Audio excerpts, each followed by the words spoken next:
अपने पसंदीदा शो के फुल एपिसोड देखने के लिए अभी डाउनलोड करें दंगल प्ले ऐप। बीते दिन की यादें बंजर, अब आगे खुशियों का मंजर, रिश्ते नातों की बगिया है, ओढ़े प्रीत रुपहला, अंगना प्यार दुलार भरा, बनूंगी दुल्हन सगुन करा, सावन सावन हरा हरा, फिर भी मन है डरा डरा, तेरी चाहत के पंख लगे पाँव में, पलकों की छाँव में, हो पलकों की छाँव में। हाँ ठाकुर साहब, सुमन नजर नहीं आ रही, बुलाइए ना उसे। जी दरअसल वो स्कूल गई है, स्कूल में पढ़ाने लगी है ना। ये तो बड़ी अच्छी बात है, स्कूल में उसका मन भी लग जाता होगा।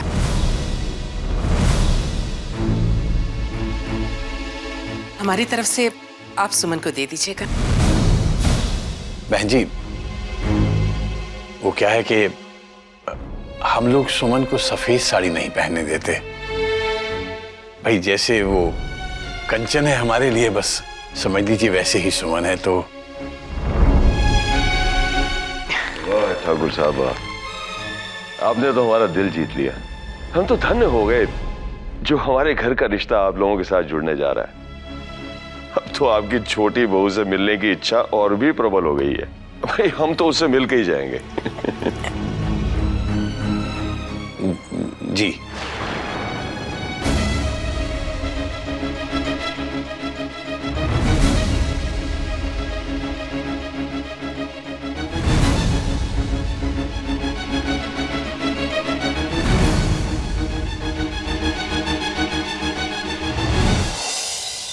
अपनों से बिछड़ने का बहुत दुख हो रहा है। देखो सुमन, अभी भी देर नहीं हुई है, मैं तुम ऐसा नहीं कर सकती। तुम यहाँ अपनों के साथ ही रहो। काश ऐसा हो सकता शोभा जी, हम माँ को और तकलीफ नहीं दे सकते। उनकी खुशी के लिए हमें सबसे दूर जाना ही होगा।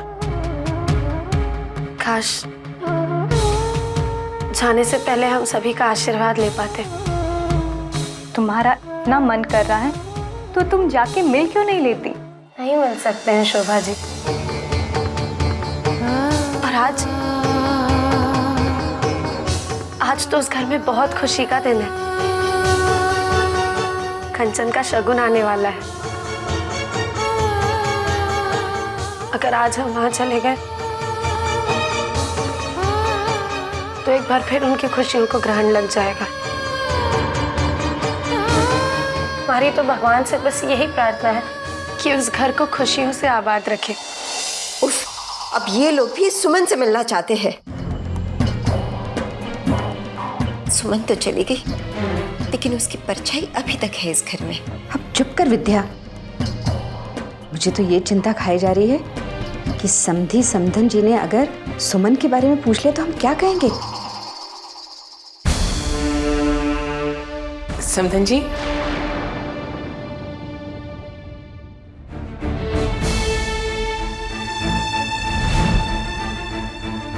बाहर बैठे बैठे मन नहीं लग रहा था, सोचा अंदर चल के आप लोगों का हाथ बटा दूं।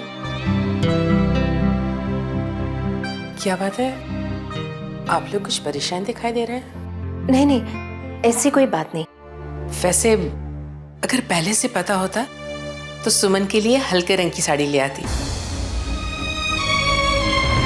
आप उसे बताइएगा मत कि हम उसके लिए सफेद साड़ी लाए थे।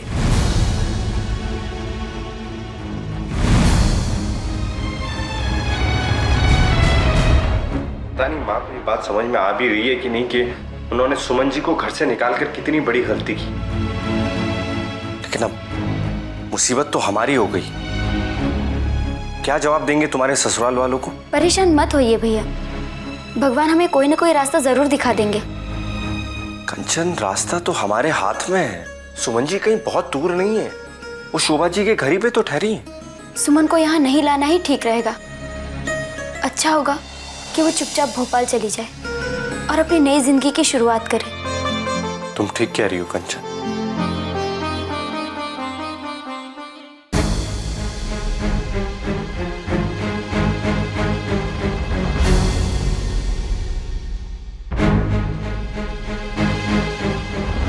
कोई हल निकला बेटा? नहीं। चलो अच्छा है, भगवान मुझे सबक सिखा रहा है। जीवन में पहली बार झूठ का सहारा लिया। और अजी आप परेशान मत होइए, कोई ना कोई रास्ता तो निकल ही आएगा। पता नहीं बेटा।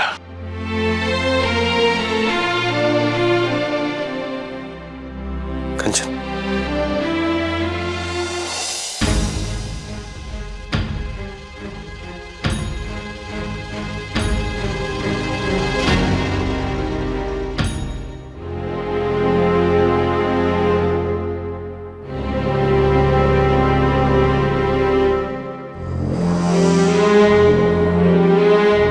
कार्तिक जी, अब आप ही कुछ कर सकते हैं। मैं कुछ समझा नहीं। हम जानते हैं कि आपने सुमन को शोभा जी के घर पर रखा है, तो हमें इस बात का नहीं है कि आप सुमन की मदद इस तरह कर रहे हैं, बल्कि दुख तो हमें इस बात का है कि आपने ये बात अपनी होने वाली पत्नी से भी छुपाई।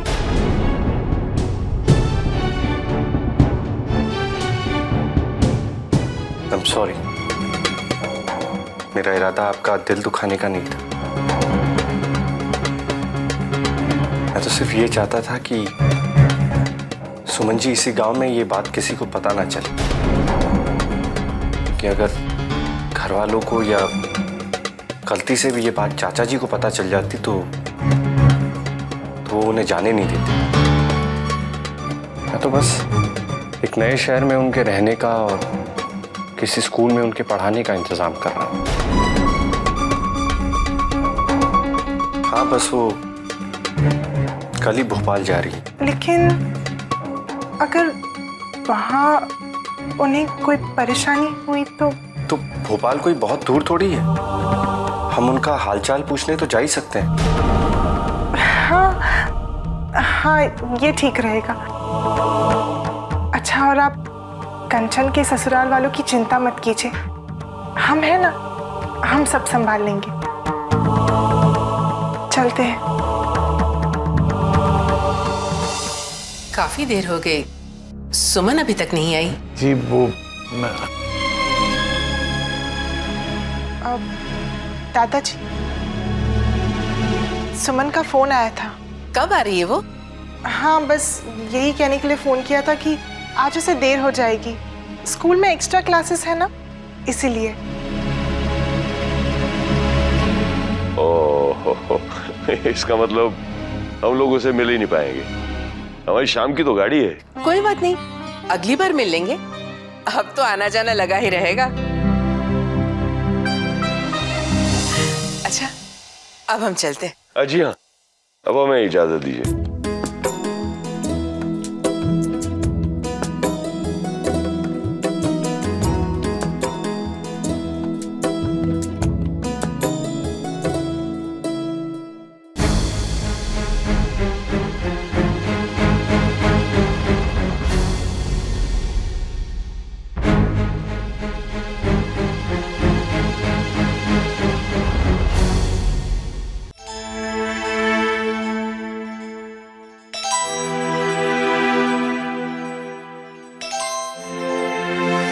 गलती मेरी थी, मैंने ही तो सुमन को तेरे लिए चुना था। मैं जब कल तुम्हारे ससुराल जा रहा था तो वो मुझे रेलवे स्टेशन पर मिली थी। वो ट्रेन पकड़कर भोपाल जा रही थी, मैंने उन्हें रोक लिया। भोपाल कोई बहुत दूर थोड़ी है, हम उनका हालचाल पूछने तो जा ही सकते हैं। आखिर सुमन की इतनी परवाह क्यों है कार्तिक जी को? क्यों? दुख मुझे इस बात का नहीं है कि मुझे झूठ बोलना पड़ा। ये पाप उस पाप के मुकाबले में तो बहुत छोटा है जो हमने सुमन के साथ किया है। मुझे तो नर्क में भी जगह नहीं मिलेगी चंद्रिका। क्यों अपने आप को कोस रहे हैं? तो क्या करूं? मेरे कारण सुमन पर क्या क्या नहीं बीता। पहले तो उसे घर छोड़ना पड़ा, फिर उसे ये गांव छोड़ के जाना पड़ा, और आज अगर वो दर दर की ठोकरें खा रही है तो सिर्फ मेरे कारण। मैंने अगर घर का मुखिया होने का फर्ज ठीक से निभाया होता तो आज ये हालत होती। हम लोग और क्या कर सकते थे? कादम्बरी की वजह से हम लोग कितना बेबस थे। मैं नहीं मानता। दोष सिर्फ कादम्बरी का नहीं है, कहीं ना कहीं हम सब ने सुमन की तरफ से अपना मुंह मोड़ लिया था। मान लो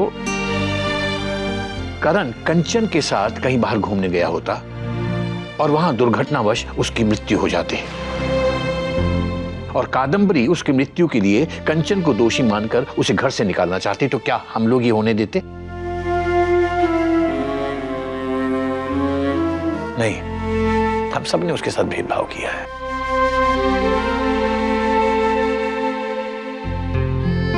अब ये सारी बातें सोच सोच के आप अपनी तबीयत मत खराब कीजिए। हमें किसी तरह सुमन को ढूंढना होगा। न जाने बेचारी किस हाल में होगी।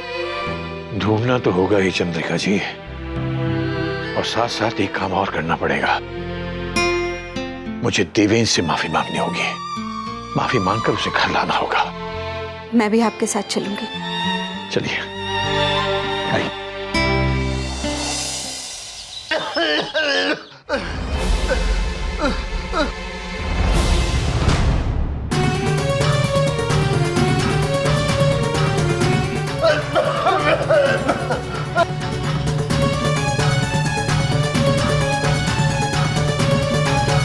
भगवान, उनकी तबीयत तो बिगड़ती जा रही है।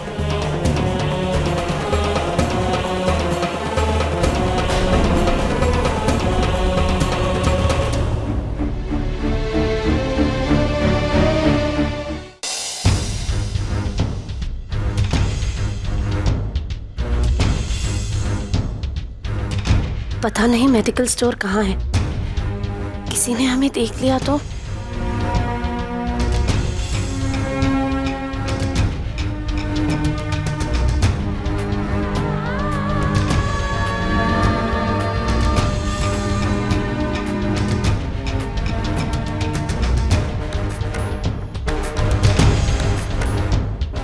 हाँ जी, 1 मिनट। तो रवि जरा देखो। अरे पानी भी नहीं।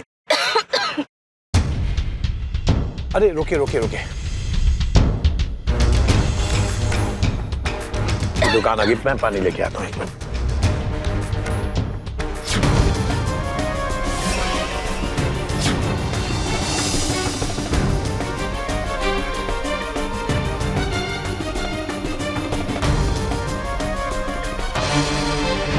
आइए ठाकुर साहब।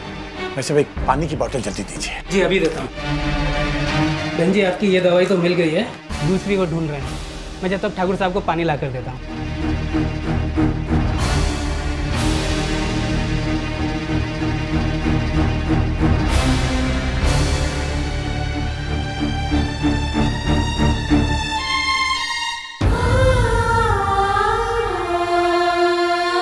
क्या बात हुई? तो जीते रहो। ओह, दवाई गिर गई थी तुम्हारी। ये लीजिए ठाकुर। लीजिए लीजिए।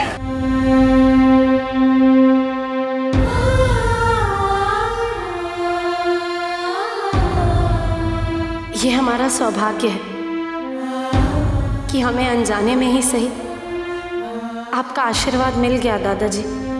काश हम दादी जी, माँ और सभी बड़ों का आशीर्वाद भी ले पाते।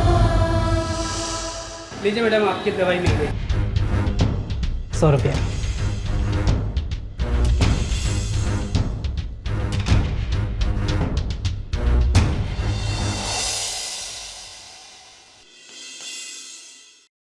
अरे शोभा जी, अच्छा हुआ कि आप आ गई। आपको पता है, हमें दवाइयाँ लेने बाहर जाना पड़ गया था। वो तो अच्छा हुआ कि किसी ने हमें देखा नहीं।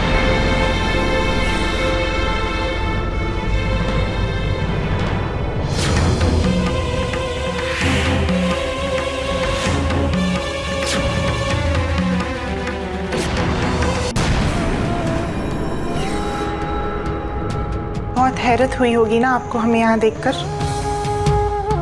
बहुत अच्छी कोशिश की थी आपने और कार्तिक जी ने, लेकिन हमने उनकी सारी बातें सुन ली जब वो कंचन को आपके बारे में बता रहे थे कि उन्होंने आपको शोभा जी के घर में रखा है।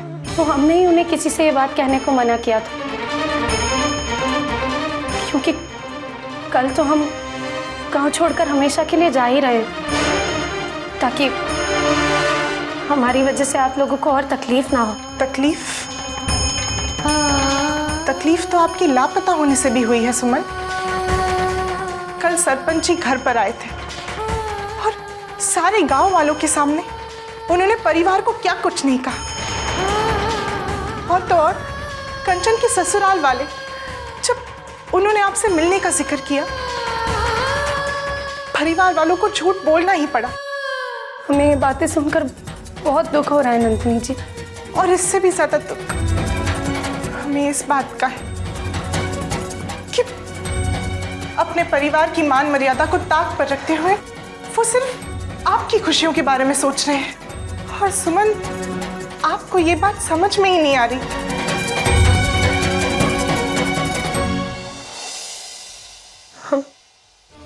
हम सच में आपकी बात समझ नहीं पा रहे हैं नंदिनी जी। हम तो उसी रात ये गांव छोड़कर जा रहे थे, लेकिन हमें वहां पर कार्तिक जी मिल गए और उन्होंने हमसे कहा कि बिना किसी इंतजाम के हम भोपाल जाकर क्या करेंगे। हमें भी ये बात सही लगी। सुमन, यही तो कार्तिक जी का भोलापन है, क्योंकि आपकी जिंदगी में आपकी फिक्र करने वाला कोई है नहीं ना। और अगर ऐसा ही रहा तो हमें पूरा यकीन है कि ये सिलसिला जिंदगी भर चलता रहेगा। नहीं नंदिनी जी, ये सिलसिला कल तक का ही है, हमारा यकीन कीजिए। सुमन, जितना हम इस परिवार और कार्तिक जी को जानते हैं, हम ये बात जानते हैं कि आप इस दुनिया के किसी भी कोने में चले जाएं, वो आपको वहां से ढूंढ के ही रहेंगे, क्योंकि उनके लिए हमेशा आपकी परवाह हमारी खुशियों से बढ़कर ही होगी। उन्हें हमेशा यही चिंता सताई जाएगी कि सुमन तो खुश है ना। नहीं नंदिनी जी, हमारा विश्वास कीजिए, ऐसा नहीं है। कार्तिक जी आपके प्रति जिम्मेदार हैं। सुमन, हमने इस बात से कब इनकार किया, लेकिन हमारी जिम्मेदारी हमेशा दूसरे नंबर पर आएगी, और उस दूसरे नंबर से पहले नंबर पर आने के लिए आपके मांग में किसी और का सिंदूर होना जरूरी है।